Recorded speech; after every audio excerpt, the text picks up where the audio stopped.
So I guess for Jason and Peter, I guess I wouldn't normally start a panel like this, but what is the official word for season 2? Maybe. There's no real point in talking about it. We're optimistic. I think the network is certainly inclined to bring us back. It's really up to Jeff Zucker and the gods. So feel free to go home immediately and email Jeff Zucker and Kevin Riley. I'm not kidding. Do it several times, and that would help. I mean, NBC kind of has a legacy of kind of sticking with shows that are, supreme quality and let them kind of grow. The Office, St. Elsewhere, Hill Street Blues, Cheers, these kind of shows. So it would seem like it would be, our chances are good. Oh, Jeff Zucker, James. You have anything to say about this? Call Jeff Zucker. One thing I will say is they did order 6 additional scripts from us, which is a very, very positive sign. Right. And everything that they've said and indicated has been very positive. So we're feeling good. Peter, after directing the movie, what did you feel like there was a lot of story left to tell that wasn't in the movie that you wanted to do a series with? Yeah, definitely. The movie, everything really stems from Buzz Bissinger's book in 1988-89, Friday Night Lights, and Buzz did a great job of using football and his experience in living in Odessa, Texas, using that as a backdrop to explore the issues that Jason and the writers are exploring so brilliantly, and these guys are acting that are really transcend football. And in the movie, in 90-minute format, it's hard to tackle issues like racism or education, family values. Those are complex issues, and we all felt, Buzz and I felt that the TV show would service those issues. And personally, Buzz and I had no idea that we would be as truly fortunate to have found Jason, who put together and has led an incredible group of writers and this cast, and Jeff Reiner, who handles the directing chores. So I think it's all really in service of the book. Was the network pretty receptive at the pitch meeting? They were, yeah. The network was really supportive. It was fortunate for us in that NBC and Universal were trying to create synergy, which is a big magic word, and NBC had just licensed, gotten back in the football business and re-upped their deal with the NFL. Right. So it felt like they were going to take big advantage of football, and now we, of course, are doing everything we can to distance ourselves creatively from football, because we find that football is probably the least interesting aspect of the show. Right. These characters and all the stuff that happens off. Right. Why don't we go through the cast and maybe talk about the audition process and when you first got the script, what you thought about it? You're nervous at the audition? Taylor, you want to start with you? Oh, my audition process.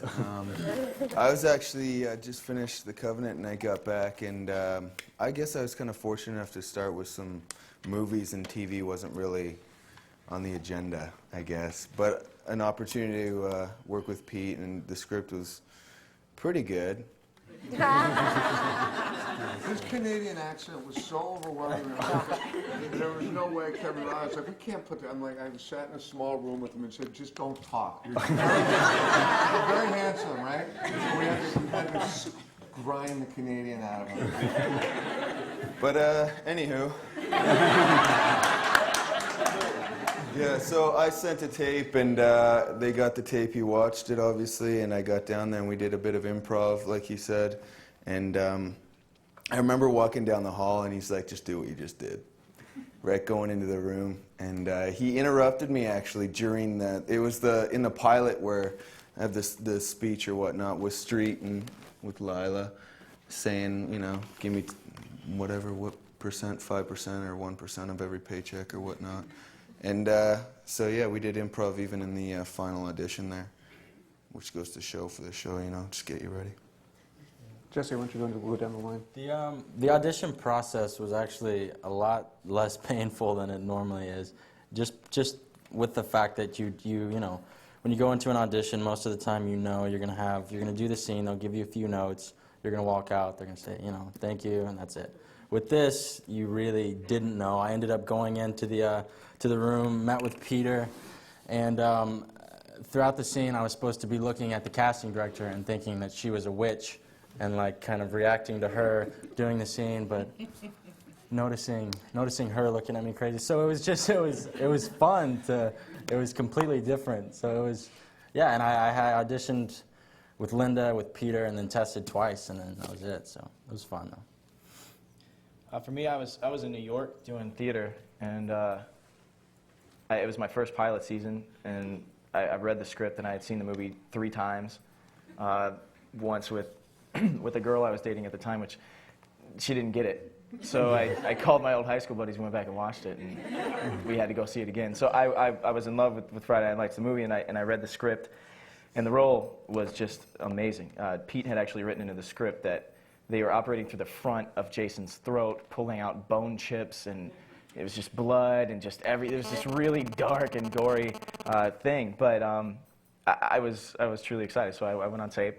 I guess Pete watches them all because Gaius was the same. He's not here right now, but Gaius came out of New York too, and we were both on tape. We didn't actually get in a room with Pete until we were testing. And I get there, and he brings me in. We finish kind of ad-libbing some stuff, and then he calls Minka in the room, and he just told us to get off the page and improv the superpower scene, you know, where Lila's giving Jason a hard time. Is it true you have superhuman powers, et cetera, et cetera? And I don't know, I've never asked Pete this, but I always tell everybody because it sounds like a great story that I think Minka booked me the gig, because we had a great time in the room. We got off the page and we had a fantastic time, and so that was my audition process. My audition process, well, by the time I got to Pete, I did my first scene. He goes, yeah, that's good, that's good. Do it like you're on heroin. What? So I'm like, okay. And he's like, no, that's coke.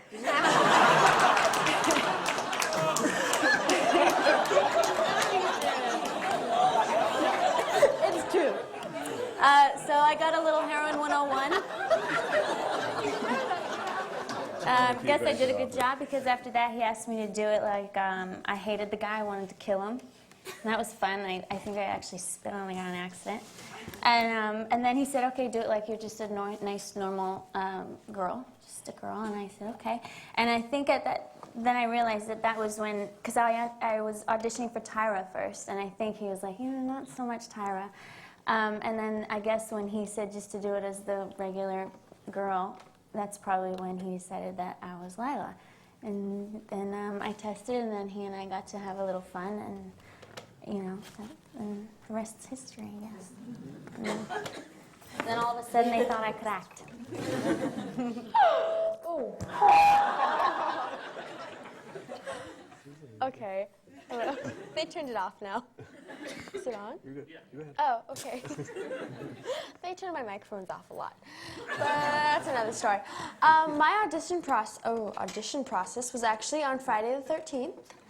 And on the breakdowns, it said you must be 18 and over, you must be emancipated, blah, blah, blah. I was like, okay, I'll go make my agent happy. I'll go say a few lines and then go out with my boyfriend afterwards. Didn't really matter much.